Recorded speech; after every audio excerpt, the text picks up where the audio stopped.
Hello, and welcome to NASA's Summer of Innovation. I'm here to discuss using the MyNASA data server for the Earth's energy budget activity.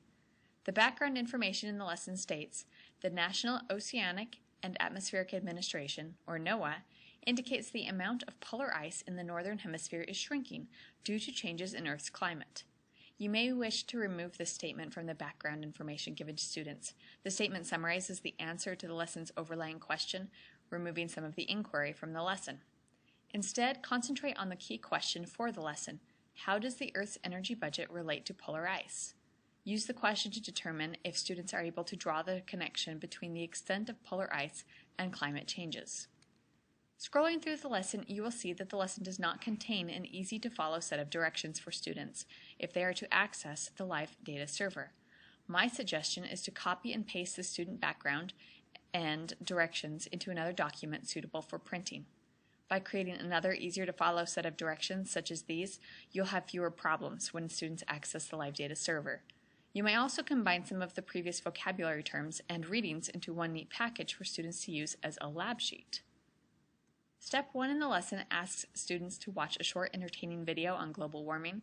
The video is by a popular variety act, and students really enjoyed the video. The video is not a NASA-produced video and is optional. Step 2 asks students to access the relevant polar ice and Netflix imagery via the live access data server. Separate students into groups of 2. Assign each group with a focus year of study from 2001 through 2005. The focus month is January. Depending on class size, it may be necessary to assign the same years to different groups. Because you're examining winter in the Northern Hemisphere, you can also choose to vary the student groups by assigning December or February from the same years, 2001 through 2005. Here are the basic steps to accessing the live data server. To begin, select the live data server link within the lesson. Then you click Choose Dataset. Several choices are presented.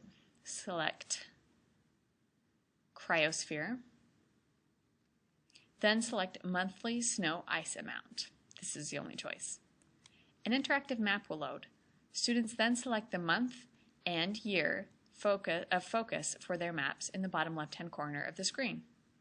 The range is from 1994 through 2008. Click Update Plot at the top of the screen and the map will download. The blue regions on the map produced represent areas not covered with snow. The white regions show the extent of snow cover. Notice the scale on the right side of the image. The scale represents the percent of the region covered with snow or ice. Obtaining the Netflix maps follows the same steps. Notice at the top of the screen you can click on Choose Data Step to return to the original menu. Select Atmosphere, then select Atmospheric Temperature. Then select Near Surface Air Temperature. You'll return to the output screen with the interactive map. You'll again choose the month and years assigned and click Update Plot to generate the map. The atmospheric temperature map produced is shaded to represent amount of flux. Recall that flux is the energy transferred per unit area.